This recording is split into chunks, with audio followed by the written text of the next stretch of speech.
Hello hi नमस्कार प्रणाम। आप देख रहे हैं डिजिटल वाणी। मैं हूं आपके साथ डीजे दीपक जोशी। आज हमारे मेहमान यहाँ नहीं, भारत में नहीं, हमसे बहुत दूर मंगोलिया में बैठे हुए हैं और आज हम उनसे विस्तार से बात करने वाले हैं। आप जिनको देख रहे हैं, जी हाँ, जिनको आप सभी लोग जानते भी हैं, आज उनसे जानेंगे कि आखिर उनकी यात्राएं, विश्व की यात्राएं कैसी चल रही हैं। जी हाँ, हमारे साथ जुड़े हैं मंगोलिया से प्रदीप राणा, जो कि उत्तराखंड के बागेश्वर से निकल के विश्व घूम रहे हैं। इस समय 24 देश पूरा करने के बाद 25वें देश में मंगोलिया में है। तो बहुत बहुत स्वागत साहब आपका। नमस्कार जोशी जी। बड़ा अच्छा लग रहा है आप अपनी यात्रा कर रहे हैं, हम आपको देख रहे हैं, बहुत ही बढ़िया चल रहा है। कैसे हैं आप? मैं बहुत अच्छा हूँ और बस जर्नी चल रही है। 1 महीने से ऊपर हो चुका है और मैं मंगोलिया में पहुंच चुका हूँ। आपसे जानना चाहेंगे कैसा है मंगोलिया का इस समय मौसम, क्योंकि हमने देखा कि 1-2 वीडियो में बड़ा खराब था, हिमपात हो रहा था और बड़ी परेशानियों का सामना आपको करना पड़ रहा था। हाँ, एक्चुअली जैसा आपको पता है कि इंडिया में अभी गर्मी है और मंगोलिया में, और इससे पहले जो मेरी कंट्री थी वो चाइना थी। चाइना में साउथ में बहुत गर्मी थी और इवन चाइना अभी बहुत गर्म है। और जैसे ही मैं मंगोलिया में आया तो यहाँ का वेदर कम्प्लीटली डिफरेंट है। जैसा आपको पता है कि मंगोलिया दुनिया की वर्ल्ड की कोल्डेस्ट कंट्रीज में से आता है। और जैसे ही मैं एंटर किया बॉर्डर के अंदर तो 2 दिन मेरे बहुत ही भयानक निकले। मैं कहीं भीड़ में फंस गया और बारिश, हवा और बर्फ में, तो मेरा बहुत ही खतरनाक टाइम रहा मंगोलिया में। पर फिर भी अभी सरवाइव करके मैं आगे शहर में आ चुका हूँ। तो इस समय मंगोलिया के कौन से शहर में हैं आप? मैं अभी मंगोलिया की कैपिटल उलन बातर में हूँ।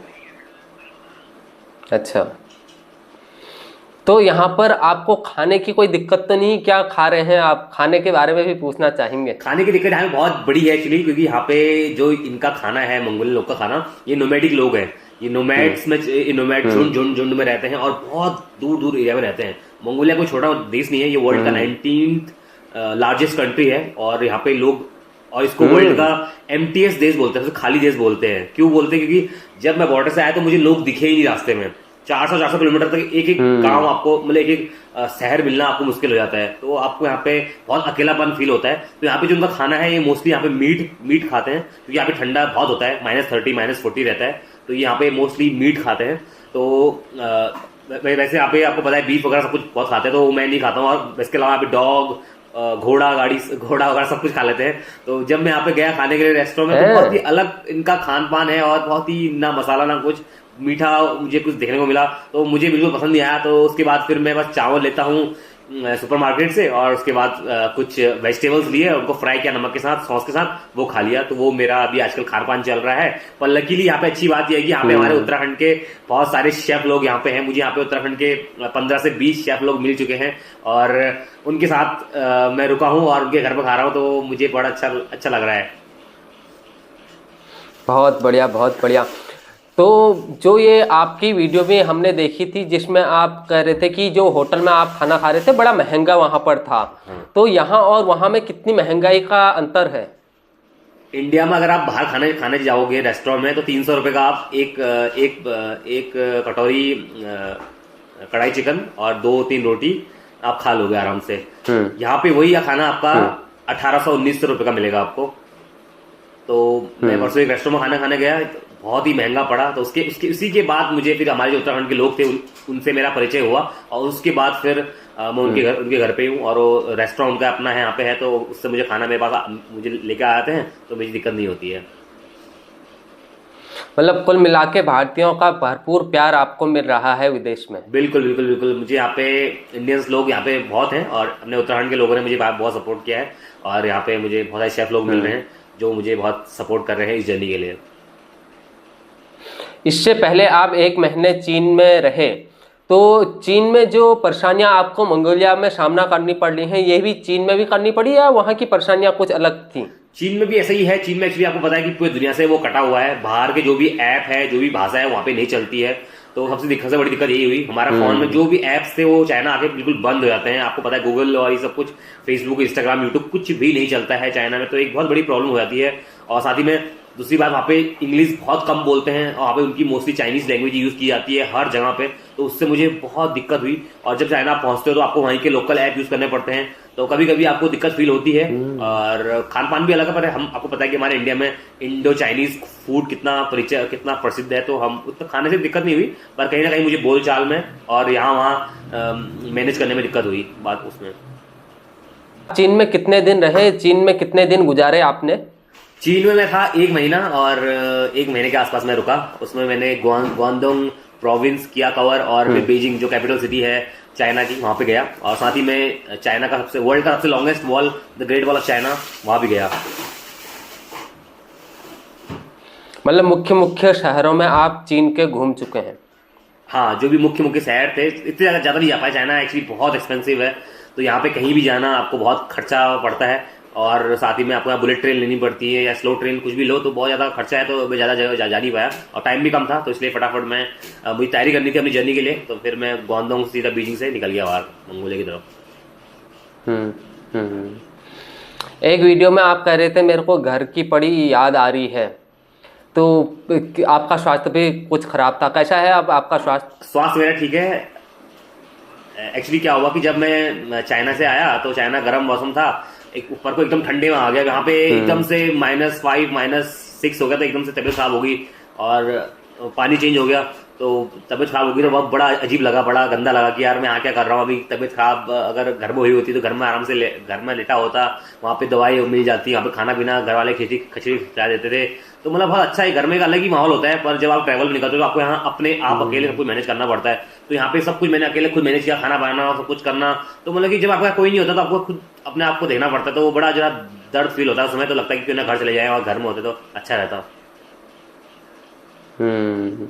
और एक वीडियो में तो हमने ये भी देखा कि आपका टेंट उड़ गया था, आप रात को पकड़ पकड़ के सोए थे, उस रात का अनुभव थोड़ा शेयर कीजिए। तो वही मेरा दूसरा दिन था मंगोलिया में। पहला दिन तो मेरा बड़ा अच्छा रहा, गर्म बॉर्डर के पास 0 डिग्री -2-3 डिग्री था। पर उसका अगले दिन का जो मौसम खराब हुआ, मेरी किस्मत खराब थी कि मौसम खराब हो गया और रात को आंधी तूफान और बारिश आ गई, और जिससे मेरा टेंट पूरा हिल गया। मैंने रात भर उसको पकड़ के सुबह तक मैंने उसको होल्ड किया है, ताकि वो सुबह तक रुक जाए। अगर रात को टूट जाता तो मुझे रात को मैं कहाँ भागता, ना अगल बगल कोई लोग है ना घर है, तो ठंडे में मैं कहाँ भागता।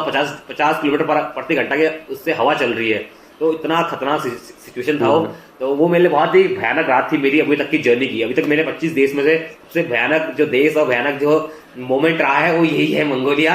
मैं जो भी मंगोलिया आ रहा हूँ उनसे ये बोलूंगा, भाई आप यहाँ बहुत ध्यान से आइए, और बहुत अगर आप यहाँ पे ऐसे एडवेंचर के लिए आ रहे हो तो आपको बहुत ध्यान से आना पड़ेगा अगर अकेले आ रहे हो। पर बहुत सारे लोग तो अपने ग्रुप के साथ आते हैं तो इतना दिक्कत नहीं होती है, पर मैं अकेले था, मैं बॉर्डर से अकेले आया, अकेले भीड़ में कोई था नहीं, तो मुझे बहुत दिक्कत हुई और मैंने बहुत बड़ा एडवेंचर देखा। वो वीडियो जब देख रहे थे तो हमें भी अनुभव हो रहा था कि कितनी तेज हवाएं चल रही थी, ऐसा लग रहा था कि टेंट अब उड़ने ही वाला है। बहुत ही खतरनाक स्थिति हमको भी लग रही थी वे देखने में। तो यहाँ और वहाँ में आपको क्या क्या अंतर देखने को मिल रहा है? भौगोलिक अंतर तो आपने बता ही दिया, खान पान का बता दिया, और क्या क्या अंतर दिखता है आपको भारत और विदेश, इस मंगोलिया या चीन में? भारत का कोई कंपैरिजन नहीं है मंगोलिया के साथ, मैं ऐसा बोलूंगा, क्योंकि भारत तो आपको पता है बहुत डाइवर्स कंट्री है, वहाँ पे इतनी ज्यादा जनसंख्या है, वहीं मंगोलिया में जनसंख्या नहीं है।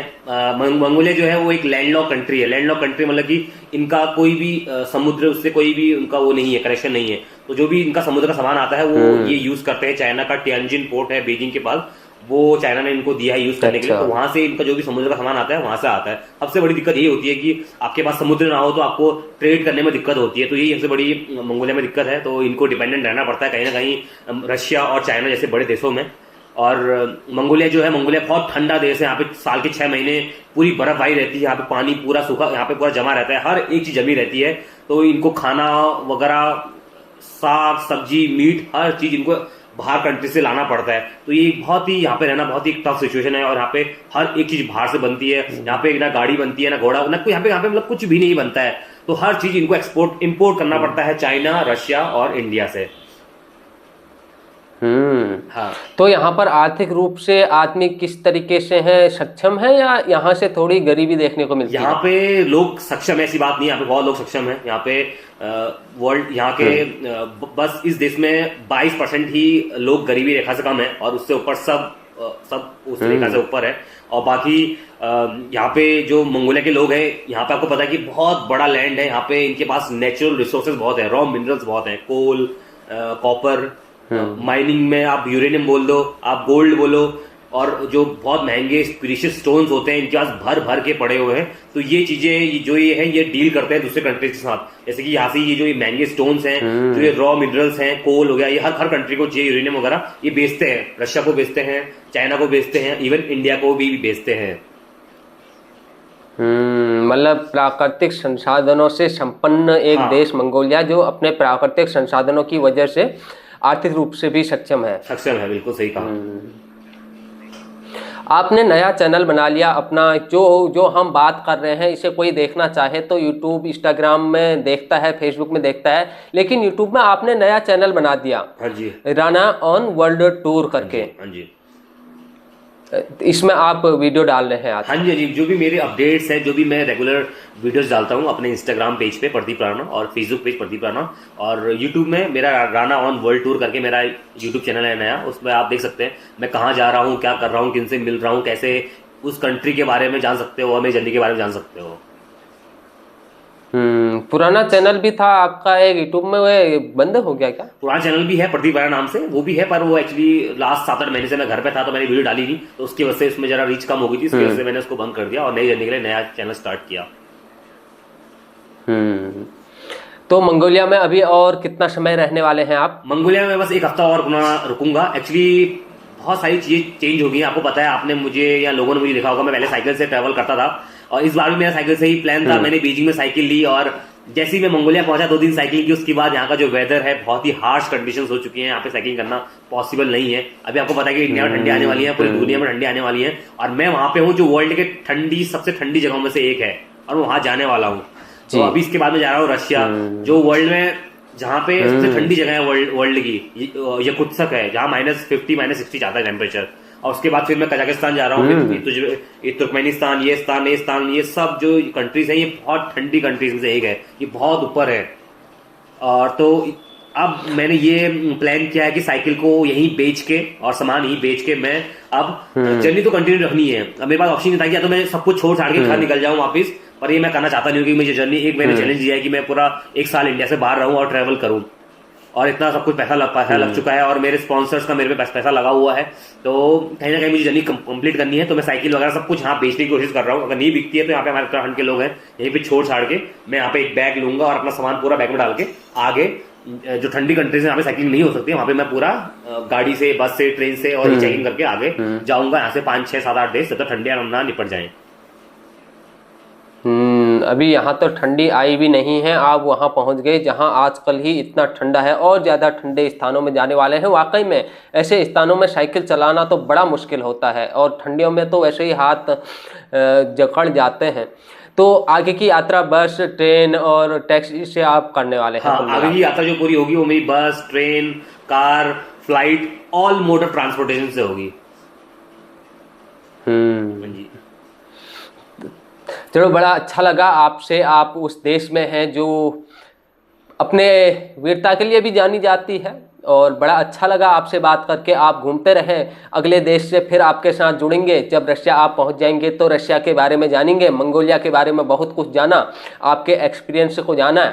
आपके ये यात्रा बहुत ही सुखद हो, इसकी कामना करते हैं सर हम। बिल्कुल, बहुत शुक्रिया जोशी जी। और जितने भी लोग देख रहे हैं मैं उनसे यही बोलूंगा कि जैसे मेरा एक सपना है कि मैं पूरी दुनिया देखूं और दुनिया घूमूं, तो मेरा एक गोल है जिसके लिए मैंने अपना घर छोड़ा है और अपना पढ़ाई छोड़ी, बहुत कुछ अपने लाइफ में गिव अप किया। तो ऐसी जो भी हमारे नए बच्चे हैं, जो भी हमारे आने वाली पीढ़ी है, उनमें से यही बोलूंगा कि अपनी लाइफ में हमेशा एक गोल होना बहुत जरूरी है, और गोल के लिए आपको मेहनत करना, लगे रहना बहुत जरूरी है। अगर लाइफ में कोई गोल नहीं है, कोई आपको पता नहीं है कि आप क्या करना चाहते हो, क्या आपका जिंदगी में पर्पस है, तो आपका जिंदगी में होना बहुत बेकार है। क्योंकि अगर आपको पता ही नहीं आपका गोल क्या है, तो फिर आप फालतू चीज में ज्यादा लगे रहोगे, बीड़ी पीने में, दम खाने में, उसमें। तो मैं चाहता हूँ कि जो भी हमारे न्यू कमर्स हैं उनको पता होना चाहिए कि उनका क्या, किसमें इंटरेस्ट है, किसमें उनका ज्यादा मन लगता है। तो चाहे वो घूमने में हो, चाहे वो स्विमिंग करने में हो, चाहे वो खेलने में हो, तो आप उन्हीं को कीजिए। और पेरेंट्स को भी यही बोलूंगा कि अपने बच्चों को उन्हीं चीजों में रखिए जो उनको करना चाहते हैं, उसमें वो बच्चे ज्यादा अच्छा कर पाएंगे और ज्यादा आगे जा पाएंगे और अपने देश और अपने गाँव का नाम आगे कर पाएंगे। बहुत अच्छा संदेश दिया है। हम भी आपसे यही कहेंगे भाई जी कि आप अपने स्वास्थ्य का ध्यान रखिएगा और अपने स्वास्थ्य का ध्यान रखते हुए ही अपनी यात्रा को पूर्ण कीजिएगा। बिल्कुल, thank you very much Joshi ji. और मैं थैंक यू बोलूंगा इस वीडियो के माध्यम से tourorbit.com का, जो मेरे इस पूरे जर्नी का के स्पॉन्सर्स हैं और जो ये मेरे पूरे जर्नी को आर्थिक रूप से और मानसिक रूप से मुझे सपोर्ट कर रहे हैं। चलो, बहुत अच्छा लगा भाई जी आपसे मिलके, आपसे बात करके। बहुत बहुत धन्यवाद हमसे बात करने के लिए आपका। Thank you very much. Thank you. Thank you.